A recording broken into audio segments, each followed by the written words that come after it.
meant to do this the other day, but ran out of time after my hunt. I was just going to do a bit of a recap and a rundown on my first bow hunt and thoughts and feelings and how I thought it went after already rifle hunting, what I liked and what I didn't like.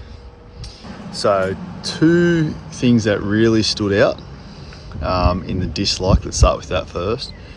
One was carrying it.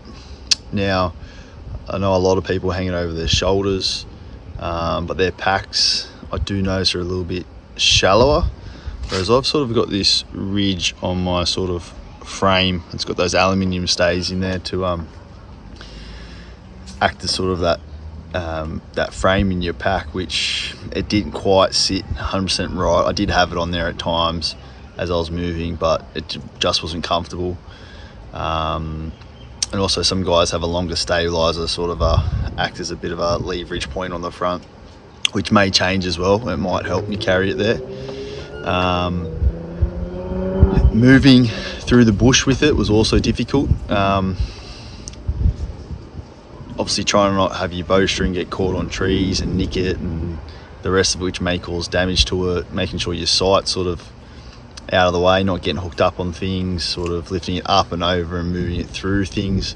It was a very thick forest, so that also highlights that it's probably not a real convenient bow forest, and that might be the way I go now, depending on which forest I take the bow or the rifle to, which one suits better.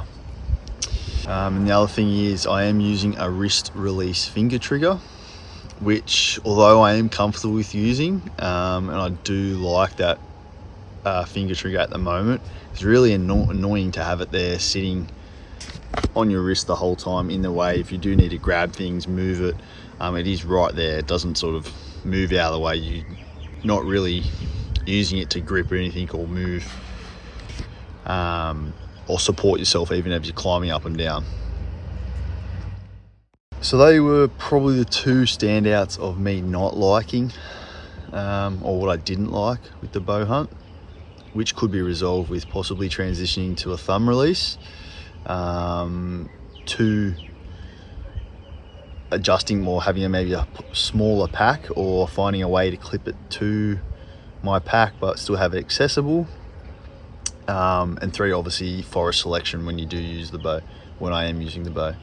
The things I really enjoyed, it was definitely those last moments of getting in so close to an animal, and trying to put in all those principles that you think about when rifle hunting. Obviously scent control, wind, sound and stalking, and I tried to relay as much of those principles from rifle hunting across to it to give me that bit of edge. When we dropped into the gully, we could definitely smell goat, like it was thick, it was there, and then scanning for movement, I only picked it out from 50 or 60 meters at first by seeing some trees moving side to side, so I definitely could tell something was feeding there.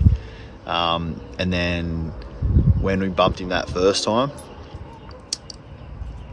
which was actually due to my poor technique, and we'll get onto that in a moment, but letting the situation calm down, not chasing him, and then reassessing the situation to then stalk and get back in within a shooting distance.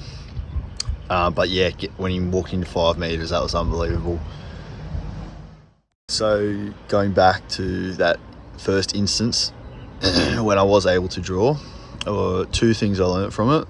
One was anticipating the shot and their movement patterns. Looking back of it, I should have, as I knew he was sort of heading that way, I should have drawn and held that draw to then follow him across that clearing.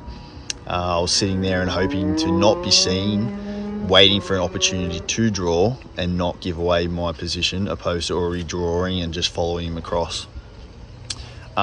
And secondly, which you probably did see in the clip was, or heard in the clip was, my shoulder sort of collapsing. Now, I'm not a big bloke, I don't have the biggest shoulders, and obviously when you practice in front of a target, you're maintaining your form, you're using your back, you're pulling back with your shoulders in your standing upright position. Now I was sort of crouched down, leaning over, and that put all the force into the rear of my shoulder, into that posterior deltoid, which it sort of got to that sticking point and just sort of collapsed on me, which one will definitely injure you. It felt like I was definitely done for the day, but two, how important form is and maintain that position. Now, it's also something I do have to work on with my strength.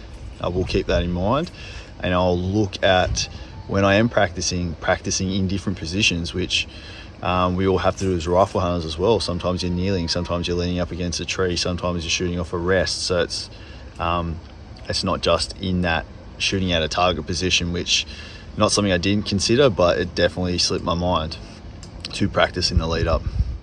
The question, will I bow hunt again? Absolutely. I think that sort of experience is increased tenfold.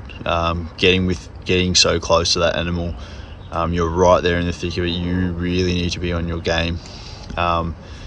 If I had my rifle, I would have shot it when I first saw it at 50-60 meters, and that would have been the experience done and dusted. Yes, I would have harvested meat, but having him at that 30, drawing when he was in at 25, and then sort of when he popped up back in vision at 5 meters, and being so close, that really made that experience. So I will definitely bow hunt again. I will try to be selective of the forest I do bow hunt now, though, and there will always be a place for rifle hunting with me. I know some guys have said, "Oh, have you changed your mind? Like, you're hooked now?" Yes, I'm hooked on it, but I'm not going to forget the rifle just yet.